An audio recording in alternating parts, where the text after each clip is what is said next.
الشیطان اللعین الرجیم بسم اللہ الرحمن الرحیم الحمد للہ الذی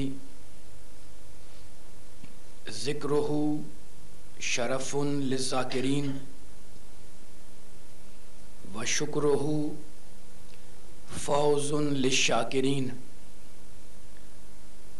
وطاعتہ نجات للمطیعین والصلاة والسلام والتحیۃ والاکرام علی اشرف النبیین وخاتم المرسلین سیدنا و مولانا ابی القاسم محمد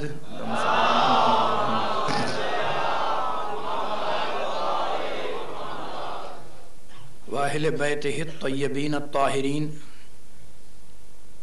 المعصومین المظلومین اما بعد فقد قال اللہ سبحانہ وتعالی فی محکم کتابہ المبین بسم اللہ الرحمن الرحیم وَنَزَّلْنَا عَلَيْكَ الْكِتَابَ تِبْيَانًا لِكُلِّ شَيْءٍ وَهُدًى وَرَحْمَةً وَبُشْرَى لِلْمُسْلِمِينَ صلوات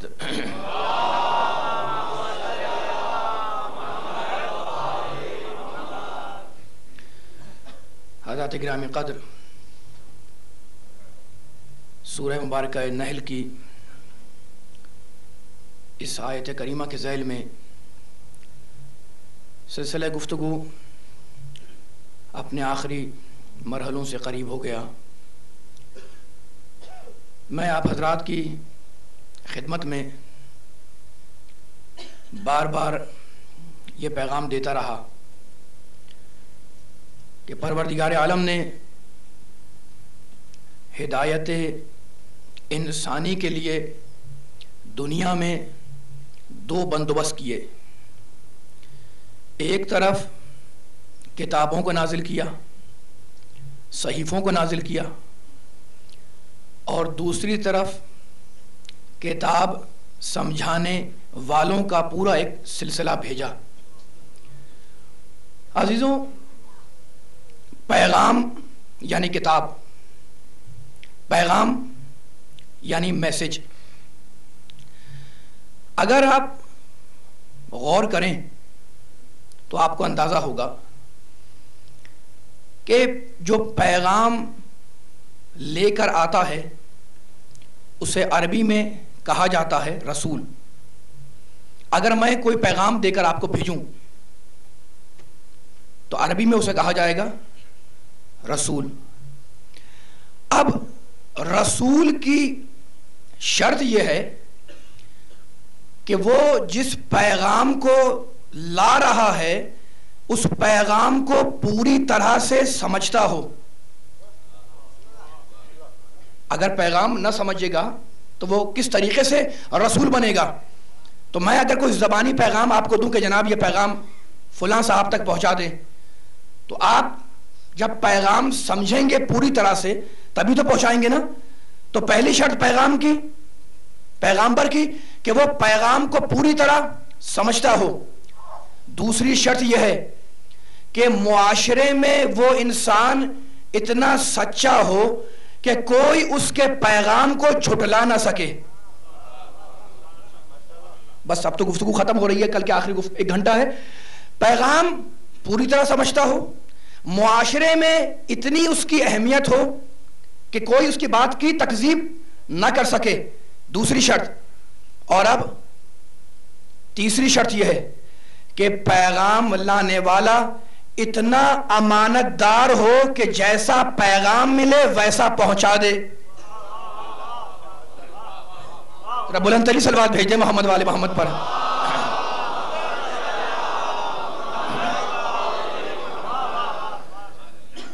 تو اب سب سے بڑا پیغام ہے قرآن مجید اللہ کا. ایسے تو بہت سے پیغام ہیں. توریت میں نے عرض کیا اسی اشرے کے اندر توریت بھی اللہ کی کتاب ہے, زبور بھی اللہ کی کتاب ہے, انجیل بھی ہے, اور صحیفے آسمانی اللہ نے نازل کیے 100 سے زیادہ. لیکن سب سے بڑا پیغام قرآن مجید ہے. اور اب قرآن ہی نے قرآن کے لیے کہا. سورہ رات کے اندر 13واں سورہ ارشاد ہوا بسم اللہ الرحمن الرحیم ولو انا قرآنا سیرت بہ الجبال. ایک ایک جملے پہ توجہ کریے گا.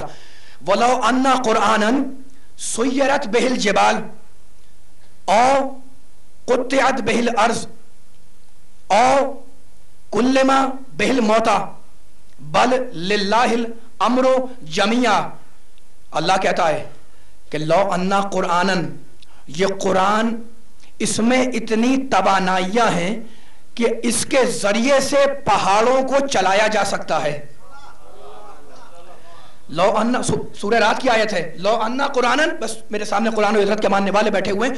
لو انا قرآنا سیرت بہ الجبال, اس کے ذریعے سے, قرآن کے ذریعے جبال یعنی پہاڑوں کو چلایا جا سکتا ہے. اور قطعت بہ الارض, یہ قرآن وہ ہے اس میں اتنی توانائی ہے کہ اس کے ذریعے سے زمین کی مسافتیں طے کی جا سکتی ہیں. قطع مسافت کی جا سکتی ہے کس کے ذریعے؟ قرآن کے ذریعے. تو قرآن میں کتنی طاقت ہے, اس کے ذریعے پہاڑوں کو چلایا جائے, قطع مسافت کی جائے. او کلما بہ الموتى, اور یہ قرآن وہ ہے کہ جس کے ذریعے سے مردوں سے بات کی جا سکتی ہے. اور بڑے صاحبان فکر بیٹھے ہوئے, او کلما بہ الموتى, یہ قرآن وہ ہے کہ موتا, مردوں سے اس کے ذریعے سے بات کی جا سکتی ہے. بل للہ الامر جمیعا, بلکہ اللہ کہتا ہے کہ یہ قرآن جو ہے وہ ہمارا امر بن کر آیا دنیا میں. قرآن اللہ کا امر بن کر آیا. سورہ رات میں کہتا ہے. اور اب سورہ جاسیہ میں جا کے دیکھیے گا, ارشاد ہوا ثم جعلناک علی شریعۃ من الامر فاتبعها ولا تتبع اہواء الذین لا یعلمون. اے رسول, جعلناک علی شریعۃ من الامر, ہم یہ جو شریعت تمہیں دے رہے ہیں یہ اللہ کا امر ہے. قرآن بھی امر, شریعت بھی امر, ٹھیک ہے نا. بس ذرا سی گفتگو چاہ رہا ہوں میں تمہیدی مرحلے سے سننے والوں کو گزار دوں. قرآن بھی اللہ کا امر, بل للہ الامر جمیعا. سورہ جاسیہ میں کہتا ہے ثم جعلناک علی شریعۃ من الامر فاتبعها, یہ شریعت اللہ کا امر ہے, فاتبعها, اس کا اتباع کرو. ولا تتبع اہواء الذین لا یعلمون, اور جو جاہل ہیں, جو علم نہیں رکھتے, ان کا اتباع نہ کرو.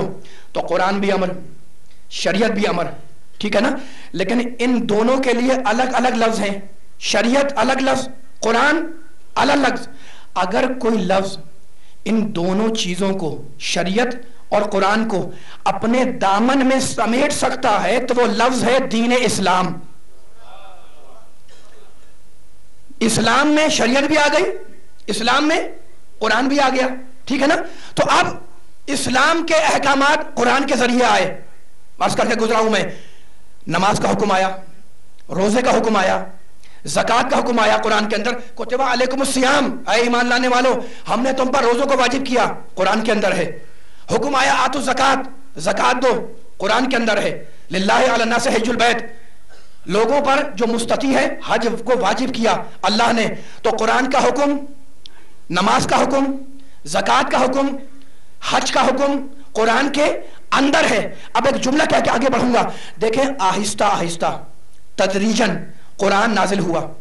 نماز کا حکم, روزے کا حکم, ہجرت کا حکم, پردے کا حکم, شراب کی حرمت کا حکم, زکوٰۃ دینے کا حکم, ہجرت کرنے کا حکم, آہستہ آہستہ جہاد کا حکم, آہستہ آہستہ شریعت کے احکام آتے جا رہے ہیں. اور ایک منزل پر آ کر اللہ نے کہا کہ آج کے دن میں نے دین کو مکمل کر دیا.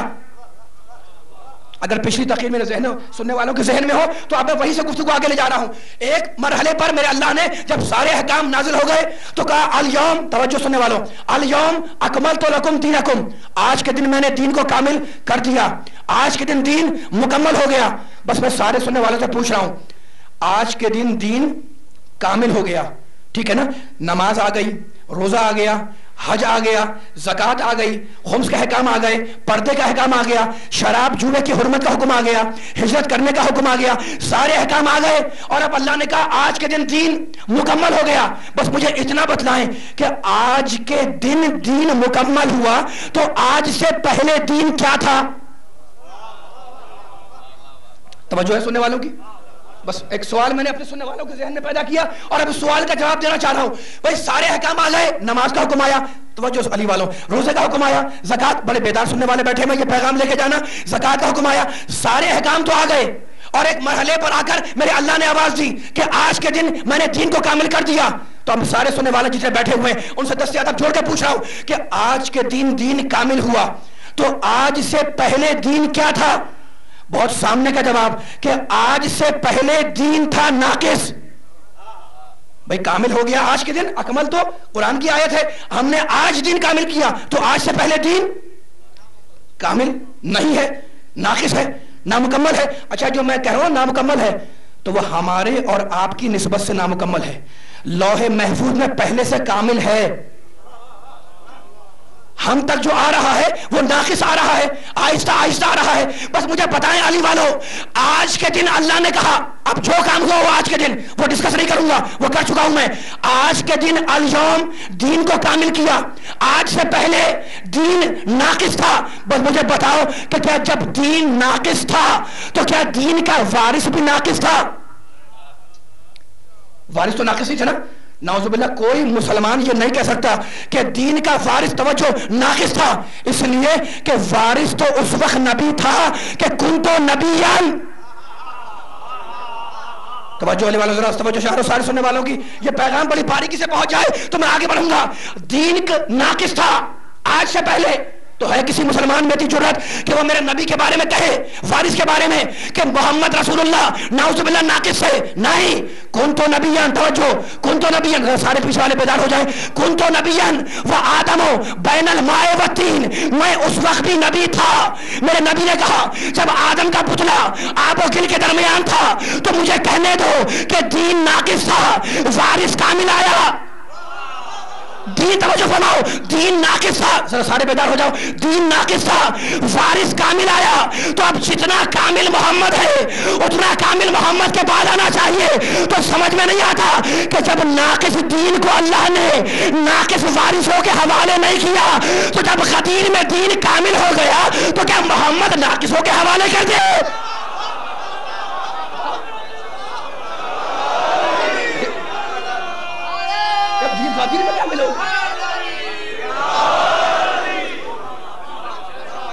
والا سلامت رکھے آپ کا ادھر بلند ترین سلوات بھیج دیں محمد والے محمد پر.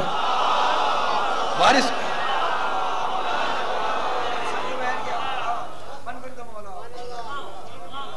یہ کتنی لاجیکل بات کر رہا ہوں. جب دین ناقص تھا تو محمد کامل آیا. اب جتنا کامل محمد اتنا کامل محمد کا وارث. بس توجہ مولا کے چاہنے والوں، اس لیے کہ میں نے تاریخ انبیاء بیان کیا، کل بھی بیان کیا، اور اب پھر بڑا دور لے جا رہا ہوں سارے علی کے چاہنے والوں کو، اس لیے کہ بس آج کا گھنٹہ کل کا گھنٹہ ہے. آدم دین لے کر آئے، نوح دین لے کر آئے، ابراہیم، موسیٰ، عیسیٰ، جتنے انبیاء آئے وہ دین لے کر آئے. میں نے بار بار کہا ہے کہ شریعتیں بدلتی رہی لیکن دین ایک رہا. دلیل کیا دی تھی میں نے؟ شرع لکم من الدین ما وصی بہ نوحا. ترجمہ نہیں کروں گا، آیت پڑھی تھی میں نے، 5 شریعتیں آئیں، دین ایک رہا. ان الدین عند اللہ الاسلام، دین اللہ کی اندیت میں فقط و فقط اسلام ہے. اب مجھے بتائیں آدم سے عیسیٰ تک، عیسیٰ سے میرے محمد تک جتنے بھی انبیاء آئے وہ نبوت لے کر آئے نا. نبوت کا عہدہ انتہائی عظیم عہدہ ہے. اللہ کی نمائندگی کر رہا ہے نبی، انتہائی عظیم بڑا عہدہ جو دنیا میں لے کر آیا. تو اب ضرورت ہے، توجہ فرمائیے گا، ضرورت ہے کہ سچا نبی پہلے اپنی نبوت کا کوئی ثبوت پیش کرے اور کوئی ایسا کام کر دکھلائے جو کسی کے بس میں نہ ہو. کیوں؟ اس لیے کہ وہ کام جو کسی کے بس میں نہ ہو، بڑا آسان کر رہا ہوں لفظوں کو، بس توجہ فرماتے رہیے گا جتنے دانے بائیں بیٹھے ہوئے. نبی کے لیے ضرورت ہے کہ وہ پہلے اپنی نبوت کا کوئی ثبوت پیش کرے.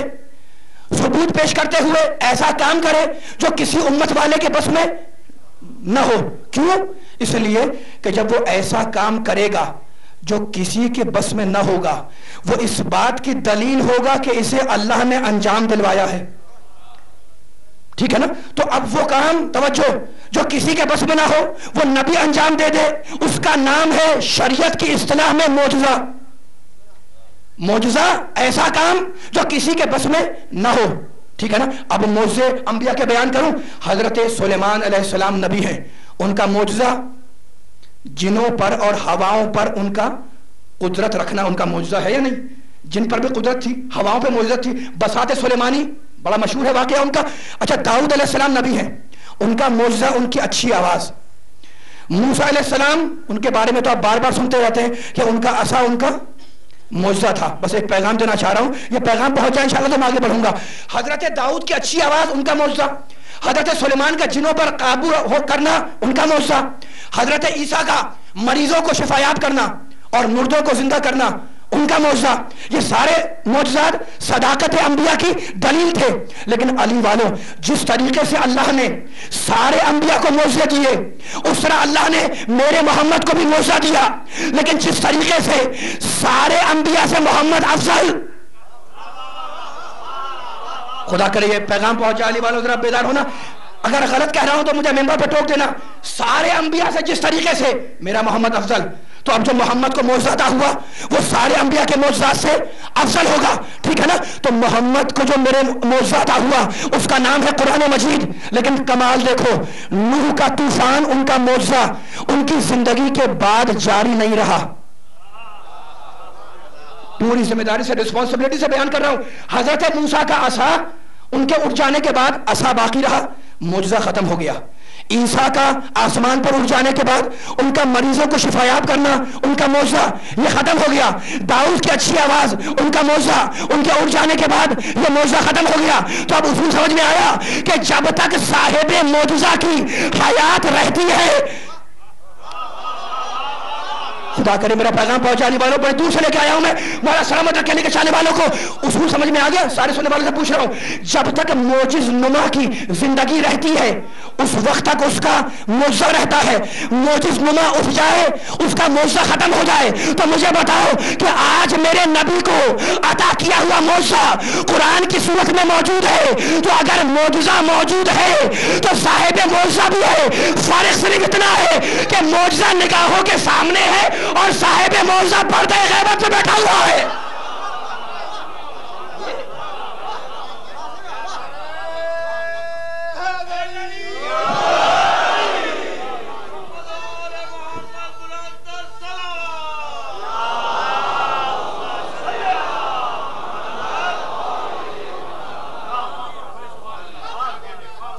معجزہ اگر زندہ ہے،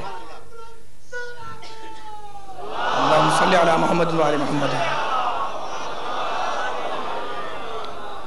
ابن سارے ذرا عظمت امام زمانہ پہ مل کر باواز بلند درود بھیجیں محمد و صلی علی محمد و علی محمد. بھائی یہ تو ہم نتیجہ جو ہم یہ اخذ کر رہے ہیں اور علی کے چاہنے والوں کو جو میں رزلٹ دے رہا ہوں وہ اپنی طرف سے تھوڑی کہہ رہا ہوں میں، یہ تو تاریخ انبیاء کا نچوڑ بیان کر رہا ہوں. موسیٰ کا عصا ان کی زندگی کے بعد جاری نہیں رہا، معجزہ ختم ہو گیا. نوح کا طوفان ان کی زندگی کے بعد جاری نہیں رہا، معجزات ختم ہوتے گئے. تو انبیاء کی سیرت میں ہمیں فضائل آل محمد کے گوشے نکلتے ہیں، پہلو ملتے ہیں، فضائل کے گوشے نکلتے ہیں اور وہی ہم بیان کرتے ہیں آل محمد کے چاہنے والوں کے سامنے. تو اب موسیٰ کا عصا سب جانتے ہیں. موسیٰ دربار فرعون میں آئے اور کہنے لگے مان خدا کو. کہنے لگا میں نہیں مانوں گا. جانتے ہیں میں بیان کر کے گزرا ہوں، الزام لگایا موسیٰ کے اوپر فرعون نے مجنون ہونے کا. اور اب قرآن نے آواز دی، وہ جادوگر جو بلائے تھے نا موسیٰ نے، توجہ چاہ رہا ہوں، ایک پیغام دینا چاہ رہا ہوں، وہ جو فرعون کے بلائے ہوئے جادوگر تھے انہوں نے اپنی رسیاں پھینکی، اپنے ڈنڈے پھینکے، وہ سانپ بن کر موسیٰ کی طرف چلے. اللہ کا حکم آیا، القے موسیٰ اپنے عصا کو پھینکو. جو تقوی اختیار کرے، پیغام پہنچ رہا ہے بیدار ہو جاؤ، جو تقوی اختیار کرے اللہ اس کے کام کو آسان کرتا ہے. جب جادوگروں کی رسیاں سانپ بن کر چلی، ڈنڈے سانپ بن کر چلے موسیٰ کی طرف، تو اللہ کا حکم آیا اوحینا الی موسیٰ، ہم نے موسیٰ پہ وحی کی کہ اپنے عصا کو پھینک دو. موسیٰ نے عصا پھینکا، وہ سارے جادوگروں کی رسیوں کو کھا گیا، سارے سارے جادوگروں کی رسیاں اس عصا میں غائب ہو گئی، سارے ڈنڈے اس موسیٰ کے عصا میں غائب ہو گئے۔ اللہ کا حکم آیا موسیٰ ڈنڈا اٹھا لو، موسیٰ نے ڈنڈا اٹھا لیا، نہ سائز بڑھا، آنے والے پیغام میرا مکمل ہو گیا، نہ سائز بڑھا نہ حجم بڑھا، ساری رسیاں اس عصا کے اندر غائب ہو گئی، عصا جتنا تھا اتنا ہی رہا۔ تو مجھے کہنے دو کہ جو اللہ موسیٰ کے عصا میں ساری رسیوں کو غائب کر سکتا ہے، کیا اس دنیا میں ایک ایمان کو غائب نہیں کر سکتا؟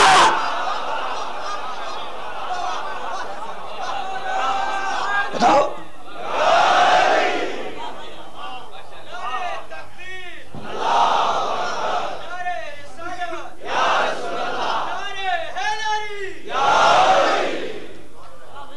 توجہ ہے؟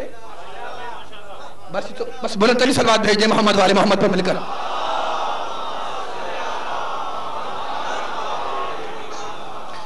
بھائی میرے امام کے چاہنے والے بیٹھے ہوئے ہیں، میرے امام زمانہ کے ماننے والے بیٹھے ہیں، خدا آپ کو شاد و آباد رکھے، ٹھیک ہے نا؟ ہم تو فخر کرتے ہیں کہ آدم کا وارث زندہ ہے، نوح کا وارث زندہ ہے، وارث کامل وارث زندہ ہے۔ اور اب بیان کروں وَإِذْ يَرْفَعُ إِبْرَاهِيمُ الْقَوَاعِدَ مِنَ الْبَيْتِ وَإِسْمَاعِيلُ رَبَّنَا تَقَبَّلْ مِنَّا إِنَّكَ أَنْتَ السَّمِيعُ الْعَلِيمُ رَبَّنَا أَرِنَا مناسکنا وَتُبْ عَلَيْنَا إِنَّكَ أَنْتَ التَّوَّابُ الرَّحِيمُ۔ یاد کرو اس وقت کو جب ابراہیم اور اسماعیل، کوئی دلیل مل جائے تو میرے ساتھ چلنا، جب ابراہیم اور اسماعیل دونوں مل کر کعبے کی دیواریں بلند کر رہے تھے، ربنا تقبل منا انک انت السمیع العلیم، پروردگار ہماری اس عبادت کو قبول کر لے، ربنا وجعلنا مسلمین لک ومن ذریتنا امتا مسلمتا لک وارنا مناسکنا وتب علینا انک انت التواب الرحیم، پروردگار ہماری توبہ کو قبول کر لے، تو تواب ہے، تو رحیم ہے۔ پھر کہتا ہے اللہ سے ابراہیم ربنا وبعث فیہم رسولا منہم یتلو علیہم آیاتک ویعلمہم الکتاب والحکمہ ویزکیہم انک انت العزیز الحکیم، پروردگار آخری زمانے میں ایک رسول کو بھیج دے۔ توجہ فرماؤ علی والے، میں جملہ مکمل ہو رہا ہے، تقریر طویل نہیں کروں گا۔ ابراہیم دعا مانگ رہے ہیں کہ پروردگار آخری زمانے میں ایک رسول کو بھیج دے، اس کا کام یہ ہوگا کہ وہ تلاوت آیات کرے، تزکیہ نفس کرے، کتاب و حکمت کی تعلیم دے۔ بھائی دعا کب مانگی ابراہیم نے؟ 4000 سال پہلے۔ امام زمانہ کے چاہنے والے تمہیں جملہ ہدیہ کر رہا ہوں، بیدار ہو کے سنو، بس تقریر میں طویل نہیں کروں گا۔ ابراہیم نے دعا مانگی 4000 سال پہلے کہ پروردگار آخری زمانے میں ایک رسول کو بھیج دے، اور 4000 سال کے بعد میرا رسول آیا تو اگر نبوت کا انتظار 4000 سال تک ہو سکتا ہے تو کیا خیبر میں بیٹھے ہوئے ایمان کا انتظار نہیں ہو سکتا؟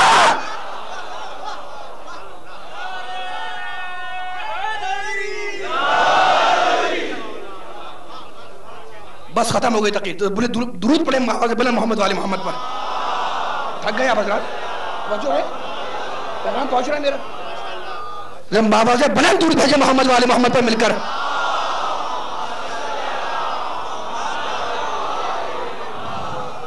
یہ تو اللہ کہہ رہا ہے کہ 4000 سال پہلے ابراہیم نے دعا مانگی، اور 4000 سال کے بعد ابراہیم کی دعا پوری ہوئی۔ تو اگر دعا کی قبولیت میں تاخیر ہو جائے تو مایوس نہیں ہونا چاہیے۔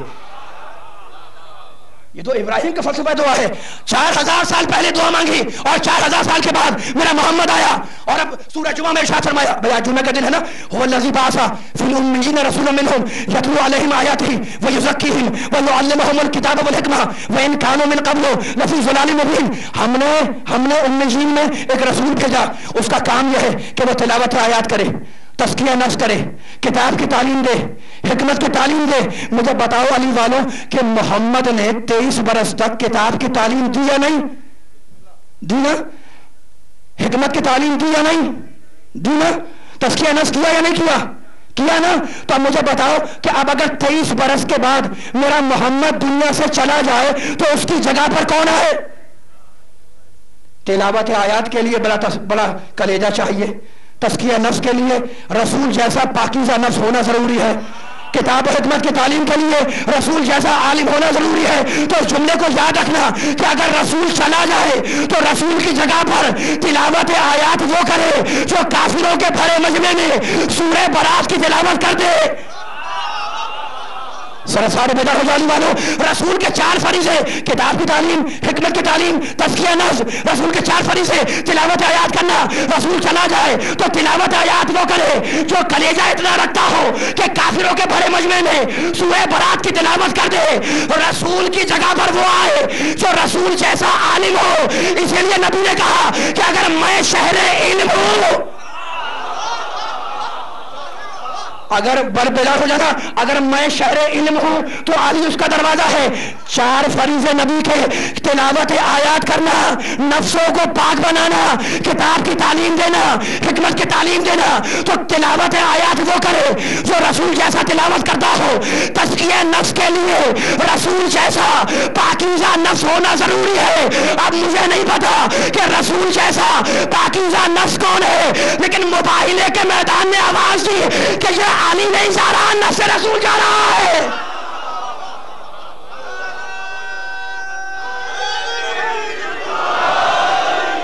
دونوں ہاتھ بلند کر کے نعرے حیدری۔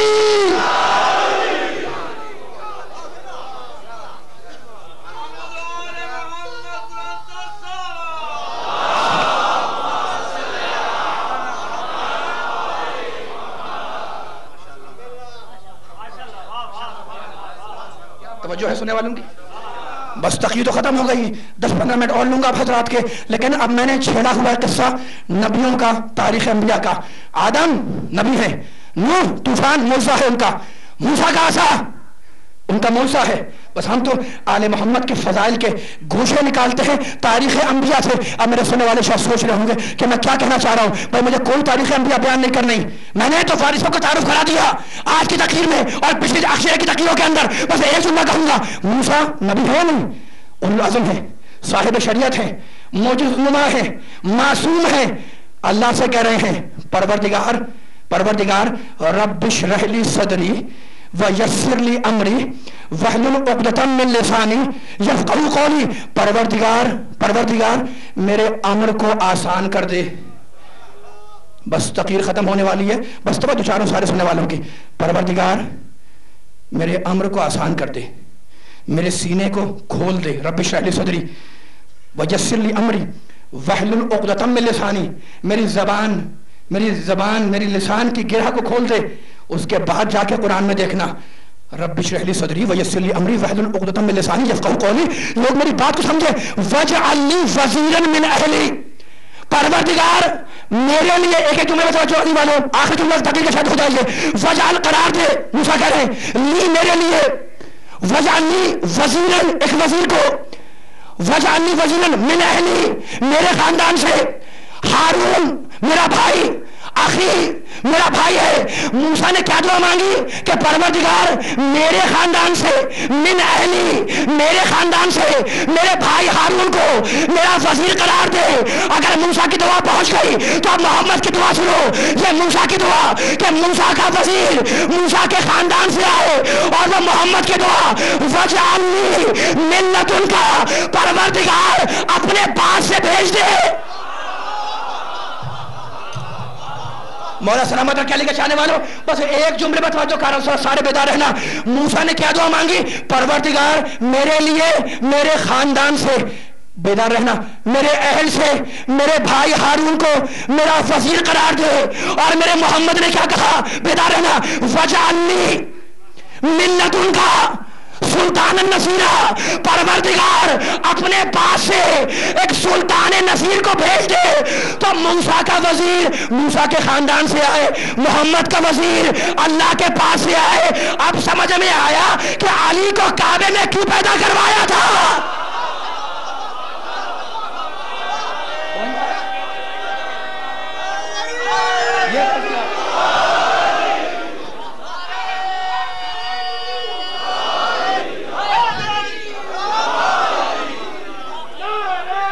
محمد کا وزیر،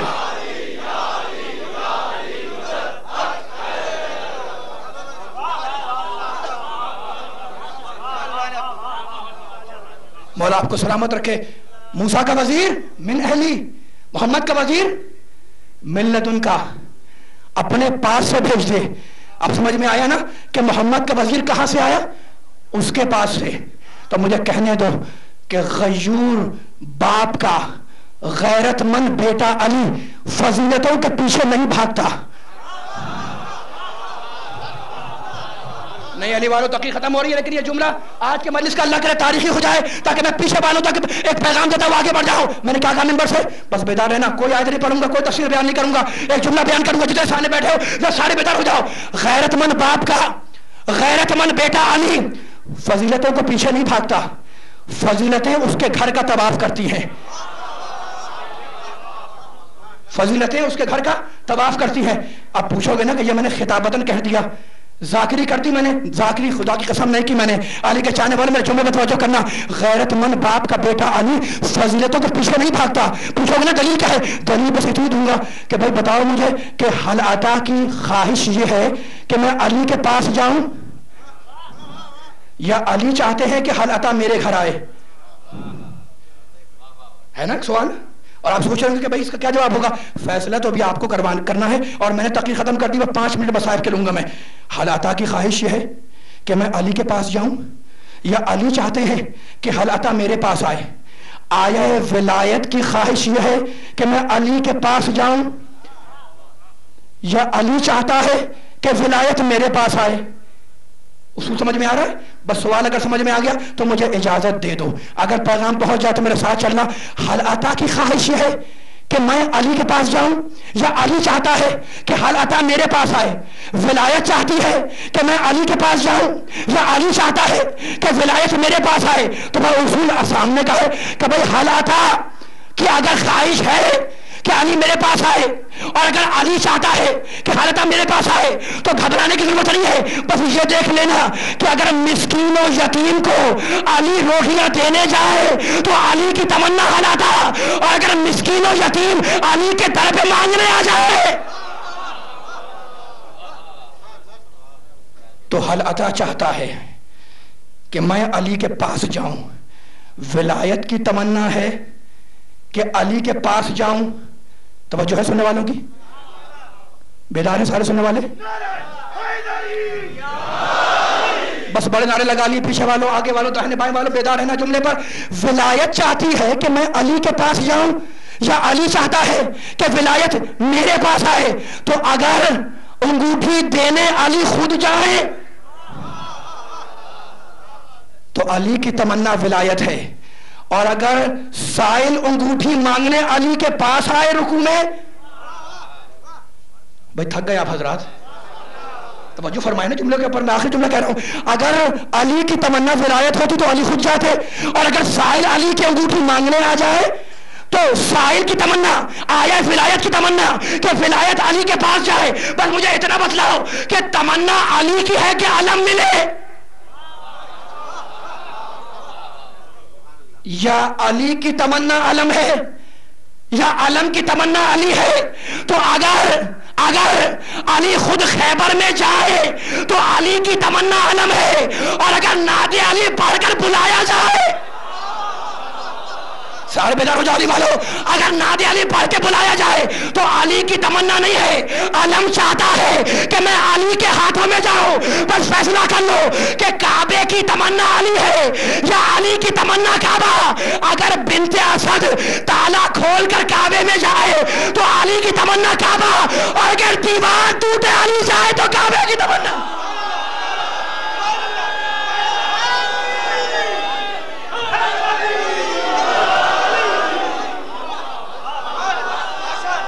جو ہے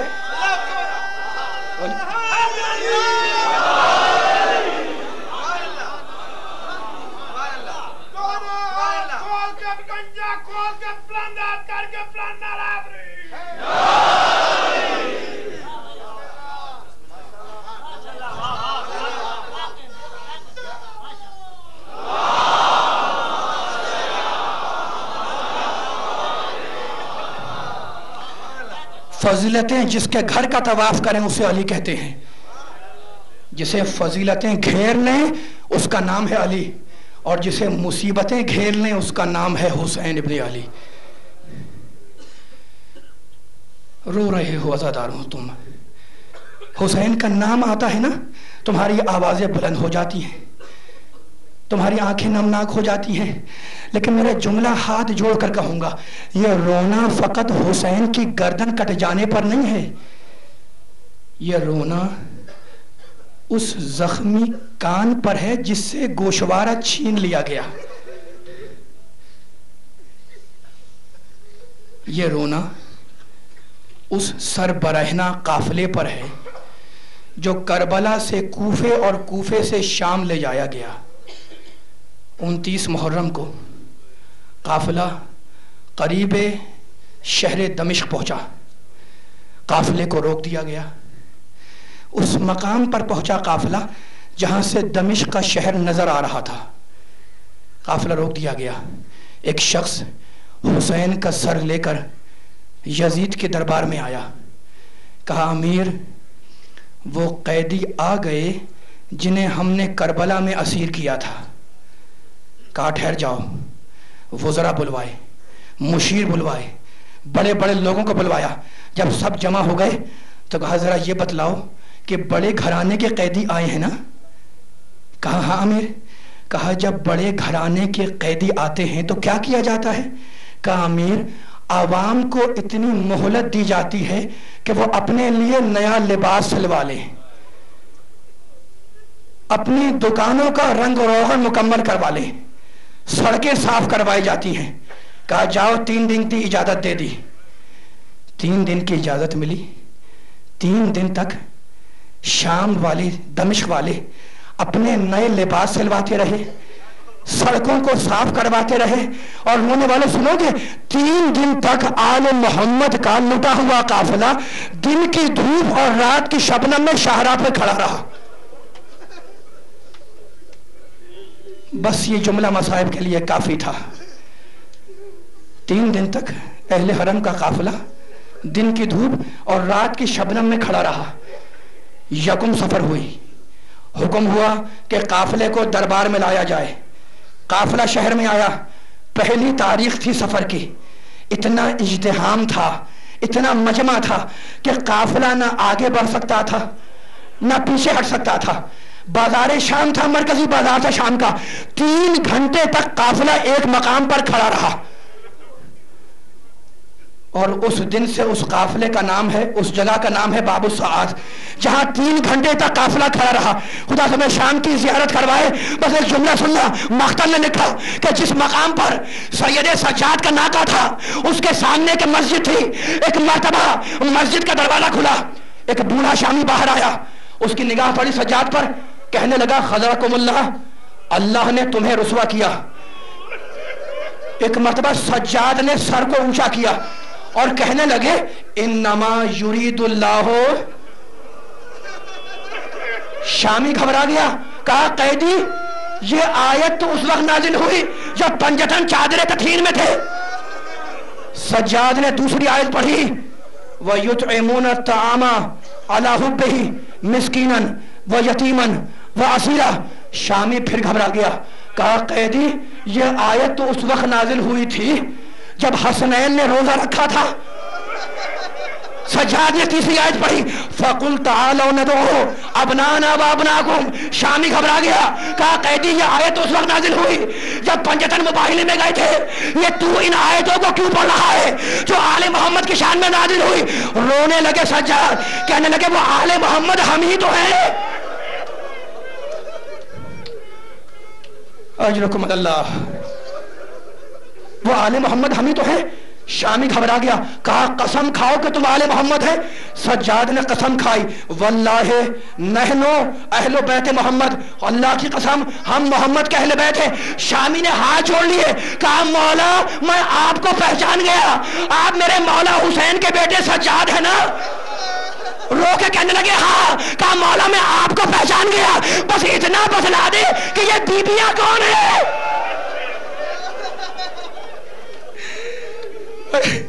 اجرکم اللہ. مولا بس رونے میں شرم نہ کرنا. آخر جملے میں آپ کو پہچان گیا، بس اتنا بتلا دے کہ یہ بیبیاں کون ہیں. رو کر کہنے لگے ارے یہ محمد کی نواسیاں ہیں، یہ فاطمہ کی بیٹیاں ہیں، یہ علی کی بیٹیاں ہیں. شامی نے ہاتھ جوڑ لیے, کہا مولا میں بوڑھا ہو چکا ہوں, جہاد نہیں کر سکتا, خواہش یہ ہے کہ میں آپ کے ناقے کے سامنے لیٹ جاؤں, ناقہ مجھے کچلتا ہوا گزر جائے. مولا میری خواہش ہے کہ میں آپ کے ناقے کے سامنے لیٹ جاؤں تاکہ ناقہ مجھے کچلتا ہوا گزر جائے. کہا اے شامی ایسا کیوں چاہتا ہے؟ کہا مولا ایسا اس لیے چاہتا ہوں کہ جب قیامت کا دن ہو اور میں رسول کے سامنے جاؤں تو ان سے کہہ سکوں یا رسول اللہ میں نے دنیا میں بڑے گناہ کیے لیکن آپ کی بیٹی زینب کی صورت نہیں دیکھی. اجرکم اللہ. تمہاری رونے کی آوازیں بلند ہے, رونے میں شرم نہ کرنا. اس وقت سجاد کہتے ہیں کہ میں نے اپنی پھوپھی اماں کا جلال دیکھا. بڑے حاکم کے دربار میں جانا تھا نا, شہزادی سجاد کہتے ہیں اس وقت میں نے اپنی پھوپھی کا جلال دیکھا. سب سے کہنے لگی مت گھبراؤ میں ساتھ چل رہی ہوں. میرے مولا نے, کسی نے پوچھا تھا 3 دفعہ کہا تھا نا الشام الشام الشام. کسی نے پوچھا فضل رسول شام میں سب سے بڑی مصیبت کیا تھی؟ کہنے لگے سب سے بڑی مصیبت یہ تھی کہ کچھ رسیاں لائی گئیں اور ہمیں جانوروں کی طرح سے باندھ دیا گیا. ہمیں جانوروں کی طرح سے باندھ دیا گیا. اس جملے کا مطلب سمجھتے ہو؟ کسی کا گلا کسی کی کلائی. بس یہ جملہ رونے کے لیے کافی ہے. کسی کا بازو کسی کا پاؤں, اس شان سے دربار کی طرف چلے. آخری جملہ سجاد کہتے ہیں اس وقت میں نے اپنی پھوپھی اماں کا جلال دیکھا. ایک ایک آستینیں الٹ کر ایک ایک سے کہنے لگی سجاد مت گھبراؤ میں ساتھ چل رہی ہوں, ام فروا مت گھبراؤ میں ساتھ چل رہی ہوں. 7 دروازے تھے اور داہنے بائیں یزید نے ہزاروں سپاہی کھڑے کیے تھے اور میری شہزادی ایک ایک کو دلاسا دیتی ہوئی پڑھ رہی تھی. پہلا دروازہ گزرا, دوسرا دروازہ گزرا, تیسرا دروازہ گزرا, 7واں دروازہ جب آیا تو میری شہزادی دربار میں جانے سے پہلے زمین پر بیٹھ گئی. بس آخری جملہ خدا تمہیں سلامت رکھے. میری شہزادی دربار میں جانے سے پہلے زمین پر بیٹھ گئی. سجاد آئے, کہا پھوپھی اماں آپ تو کہہ رہی تھی مت گھبراؤ, آپ خود گھبرا گئی. کہا نہیں بیٹے میں گھبرائی نہیں. کہا پھوپھی اماں پھر آپ بیٹھی کیوں؟ کہا بیٹے بتلاؤ. کہا پھوپھی اماں بتلا دیے. کہا بیٹے بات یہ ہے کہ 21 ماہ رمضان کی شب کو میرے بابا نے اپنا زخمی سر میرے کاندھے پہ رکھا تھا. مجھ سے کہا تھا بیٹی ایک دن تجھے دربار میں جانا ہوگا, مت گھبرانا میں ساتھ چلنے کے لیے آؤں گا. تو سجاد میں اپنے بابا کا انتظار کر رہی ہوں. یہ کہہ کر کھڑی ہوئی, آواز دی السلام علیکم یا امیر المومنین. بابا آ گئے سجاد.